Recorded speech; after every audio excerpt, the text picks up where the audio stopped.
2026 এবং 27 অর্থবর্ষের সংখ্যালঘু স্কলারশিপ অর্থাৎ নবম দশম শ্রেণীর জন্য প্রি ম্যাট্রিক স্কলারশিপ এবং তারপরে যেটা রয়েছে পোস্ট ম্যাট্রিক এবং মেরিট কাপ মিন্স এবং Swami Vivekananda merit cup means যে স্কলারশিপগুলো প্রতি বছর চালু হয়ে থাকে, এই 2026 এবং 27 অর্থবর্ষে কিন্তু 1 আগস্ট থেকে এই সংখ্যালঘু স্কলারশিপে এই সমস্ত স্কলারশিপগুলো কিন্তু চালু করা হচ্ছে এবং আবেদন শুরু হচ্ছে।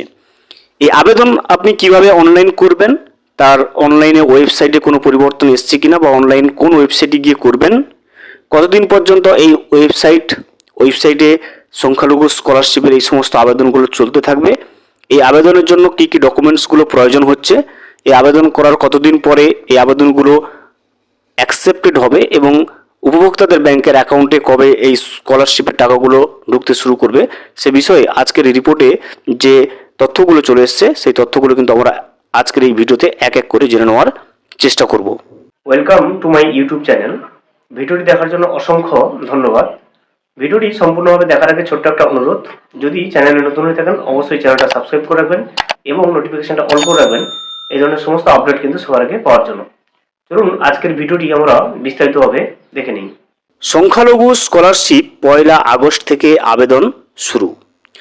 পশ্চিমবঙ্গের সংখ্যালঘু সম্প্রদায়ের ছাত্রছাত্রীদের জন্য 2026-27 শিক্ষাবর্ষের স্কলারশিপ আবেদনের সময়সূচি ও একাধিক নতুন নিয়মাবলী ঘোষণা করল পশ্চিমবঙ্গ সংখ্যালঘু উন্নয়ন ও বিত্ত নিগম। আগামী 1 আগস্ট থেকে বিত্ত নিগমের নিজস্ব পোর্টালে pre matric, post matric, merit cum means এবং Swami Vivekananda merit cum means স্কলারশিপের অনলাইন আবেদন গ্রহণ প্রক্রিয়া শুরু হতে চলেছে। এই সংক্রান্ত বিষয়ে রাজ্য জুড়ে দ্রুত প্রশাসনিক প্রস্তুতি নেওয়ার নির্দেশ দিয়ে সমস্ত জেলা শাসকদের আনুষ্ঠানিকভাবে চিঠি পাঠিয়েছেন নিগমের ব্যবস্থাপনা পরিচালক। পশ্চিমবঙ্গ সংখ্যালঘু উন্নয়ন ও বিত্ত নিগমের পক্ষ থেকে জানানো হয়েছে, চলতি শিক্ষাবর্ষ থেকে নতুন ও রিনিউয়াল উভয় প্রকার আবেদনের ক্ষেত্রেই বেশ কয়েকটি তথ্য প্রদান ও নথি আপলোড করা বাধ্যতামূলক করা হয়েছে। নির্দেশিকা অনুসারে আবেদনকারী অথবা তার পিতামাতার ভোটার আইডি এবং আধার নম্বর প্রদান করা বাধ্যতামূলক। এতিম আবেদনকারীদের ক্ষেত্রে তাদের আইনি অভিভাবকের ভোটার আইডি জমা দিতে হবে। এছাড়া সংশ্লিষ্ট শিক্ষা প্রতিষ্ঠান থেকে প্রাপ্ত বোনাফাইড স্টুডেন্ট সার্টিফিকেট এবং যে কোনো গ্যাজেটেড অফিসারের প্রদান করা ইনকাম সার্টিফিকেট পোর্টালে আপলোড করতে হবে। সংখ্যালঘু উন্নয়ন ও বিত্ত নিগমের বিজ্ঞপ্তিতে আরও জানানো হয়, স্কলারশিপের টাকা পাওয়ার জন্য আবেদনকারীর ব্যাংক অ্যাকাউন্টটি আধারের সঙ্গে যুক্ত থাকা বাধ্যতামূলক করা হয়েছে। নিগমের বিজ্ঞপ্তিতে প্রকাশিত সময়সূচি অনুযায়ী শিক্ষা প্রতিষ্ঠানগুলোর প্রোফাইল হালনাগাদ করার শেষ দিন 30 জুলাই 2026। আগামী 1 আগস্ট থেকে স্কলারশিপের অনলাইন আবেদন শুরু হবে। শিক্ষা প্রতিষ্ঠানের নাম বা কোড সংক্রান্ত ভুল সংশোধনের সময়সীমা 10 আগস্ট পর্যন্ত রাখা হয়েছে। অষ্টম থেকে নবম, নবম থেকে দশম এবং একাদশ থেকে দ্বাদশ শ্রেণীর যোগ্য রিনিউয়াল পড়ুয়ারদের তথ্য বাংলার শিক্ষা পোর্টাল থেকে স্কলারশিপ পোর্টালে স্থানান্তরের কাজ চলবে 11 আগস্ট থেকে 14 আগস্ট পর্যন্ত। বিত্ত নিগমের পক্ষ থেকে জানানো হয়েছে, 1 আগস্ট থেকে 7 আগস্টের মধ্যে জেলা ও ব্লক পর্যায়ে সচেতনমূলক প্রচার শিবিরের আয়োজন করতে হবে।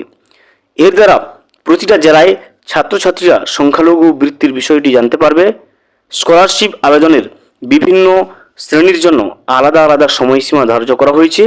নবম ও দশম শ্রেণীর প্রি ম্যাট্রিক এবং একাদশ ও দ্বাদশ শ্রেণীর নতুন পোস্ট ম্যাট্রিক ও SMVB এর যে আবেদন জমা দেওয়ার শেষ তারিখ 26 অক্টোবর 2026। প্রতিষ্ঠান পর্যায়ে এই আবেদনগুলি 7 নভেম্বর এবং জেলা পর্যায়ে 20 নভেম্বর মধ্যে যাচাইকরণ শেষ করতে হবে বলে বিত্ত নিগমের পক্ষ থেকে জানানো হয়েছে। অন্যদিকে কারিগরি ও পেশাদার কোর্স ব্যতীত সাধারণ পোস্ট ম্যাট্রিক কোর্সের আবেদনের শেষ তারিখ 16 নভেম্বর 2026। কারিগরি ও পেশাদার কোর্সের ক্ষেত্রে আবেদন জমা দেওয়ার শেষ দিন 31 জানুয়ারি 2027 নির্ধারণ হয়েছে। এই সমস্ত আবেদন আগামী 7 ফেব্রুয়ারি 2027 মধ্যে প্রতিষ্ঠান স্তরে এবং 15 ফেব্রুয়ারি 2027 মধ্যে জেলা স্তরে যাচাই সম্পন্ন করার নির্দেশ দেওয়া হয়েছে। যেসব শিক্ষা প্রতিষ্ঠানে সংখ্যালঘু শিক্ষার্থীর সংখ্যা 1000-এর বেশি, সেখানে এডুকেশন সুপারভাইজারদের সরজমিনে গিয়ে তথ্য যাচাইপূর্বক মোবাইল অ্যাপে রিপোর্ট জমা দিতে হবে। সমগ্র প্রক্রিয়াটি নির্দিষ্ট সময়সীমার মধ্যে স্বচ্ছতার সঙ্গে সম্পন্ন করার জন্য জেলা প্রশাসনকে নির্দেশ দেওয়া হয়েছে। ভিডিওটি সম্পূর্ণভাবে দেখার জন্য অসংখ্য ধন্যবাদ। এখনও পর্যন্ত যদি চ্যানেলে নতুন হয়ে থাকেন এবং সাবস্ক্রাইব না করে থাকেন, অনুগ্রহ করে চ্যানেলটা সাবস্ক্রাইব করে পাশে থাকবেন।